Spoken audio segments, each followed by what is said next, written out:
Simplifying compliance. Your success, our priority.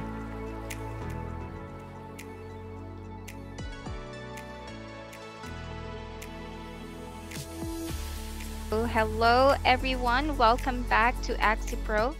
I'm Hyacinth Polinar, Business Development Manager, and I'm thrilled to have you join us again. In our last webinar, we explored the fundamentals of SOC 2 compliance, shedding light on its importance for businesses managing sensitive data.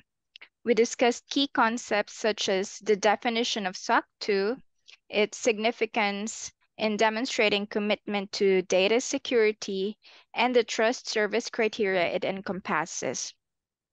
So today we're delving deeper into a critical aspect differentiating between Type 1 and Type 2 reports. Joining me is Jason Pastor-Abitona, our SOC 2 consultant. Hey Jason, how's it going? Hey, Hyacinth, I'm doing great. Thanks for asking, and thanks for having me again today to discuss this very significant topic with you and our viewers. Absolutely. Understanding these differences is key for companies striving to bolster their security measures and meet industry standards. So, Jason, before we delve into Type 1 and Type 2, can you give us a quick refresher on what SOC 2 is all about? All right. So, as I've mentioned before in our last webinar, SOC 2 is a framework. It's actually a framework designed to manage, store, and protect your customers' data as an organization pursuing SOC 2 compliance. So it focuses on the 5 trust service criteria, which you have mentioned earlier. These are your security, availability, processing integrity, and confidentiality and privacy. Right. So these reports are crucial for organizations to build trust with their clients and stakeholders. That is absolutely correct. So SOC 2 compliance provide some sort of transparency. Well, not some sort, but it provides transparency into how an organization uh, implements the controls in terms of protecting their customers' data and how these controls are being managed. Right. Now let's dive into Type 1. What's the deal with this report, Jason? The deal with Type 1 is actually it's a point in time snapshot. All right, so it gives a picture of the organization's controls in terms of protecting the data at a particular point in time. So say, for example, March 2023, it gives you the picture of how the organization has implemented the controls in terms of their customers' data, protecting their customers' data. So it's like taking a snapshot to see if these controls are actually being implemented effectively at that particular moment. Right. So it's more about the design and setup of controls rather than how they perform over time. That is an exact explanation of what Type 1 is. So it provides an assurance that the controls are in place and operating as intended at that particular moment. All right. Now let's move on to Type 2. How does this one differ? So in Type 1, it gives you a picture of your organization's controls at a particular moment in time. Now, Type 2 provides a more storytelling approach because it extends the evaluation beyond design to assess the operational effectiveness of your controls over a specific period. So, for example, usually it takes about 6 months.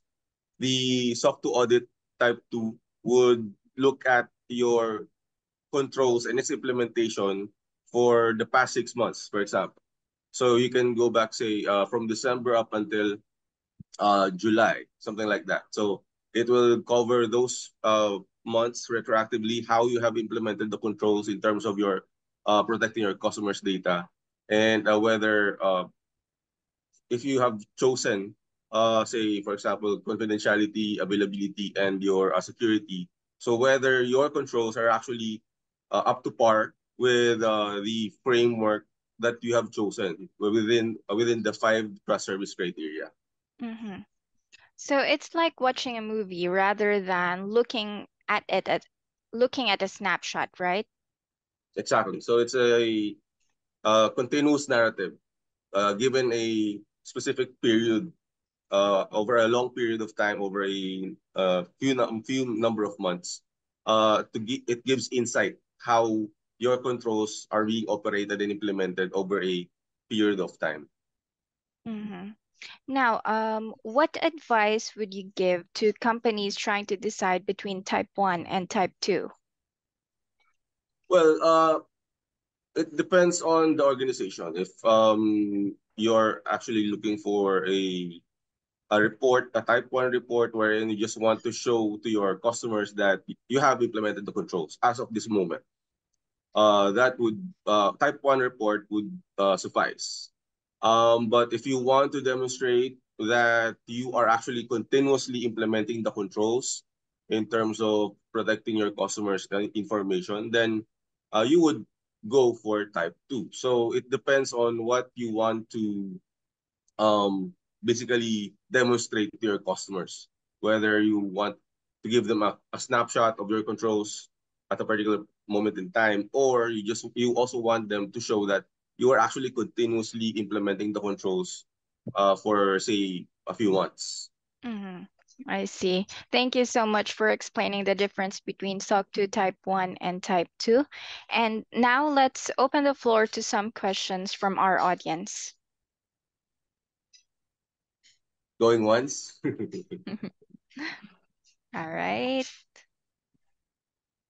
Twice and thrice. I guess you pretty much explained it, and that's it.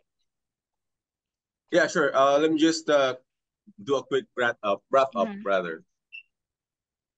So in terms of achieving and maintaining the report or the certification for SOC 2, regardless of the type 1 or type 2, it's actually a continuous commitment, an ongoing commitment, because once you have achieved the report, whether it's type 1 or type 2, you as an organization or the organization can only go one direction after gaining the report or after gaining compliance, and that is to maintain the compliance at the very least.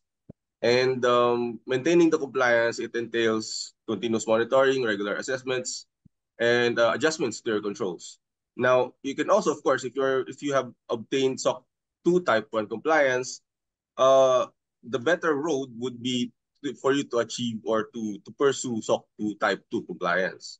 So Mm. it's a very continuous process. It's an ongoing commitment wherein you're gonna have to maintain the compliance and uh, pursue, even probably pursue other frameworks so as to demonstrate not only to you as an organization, but to your customers that you are actually serious about protecting and managing their data. Wow, thank you so much for that explanation, Jason. Well, folks, that wraps up our discussion on SOC 2 Type 1 and Type 2. Thanks for joining us today on navigating SOC 2 compliance, unraveling the difference between Type 1 and Type 2. Don't forget to subscribe for future webinars and stay tuned for more insights on compliance and cybersecurity. Thanks again and have a fantastic day. Thank you. Cheers. Thank you. Bye. Bye.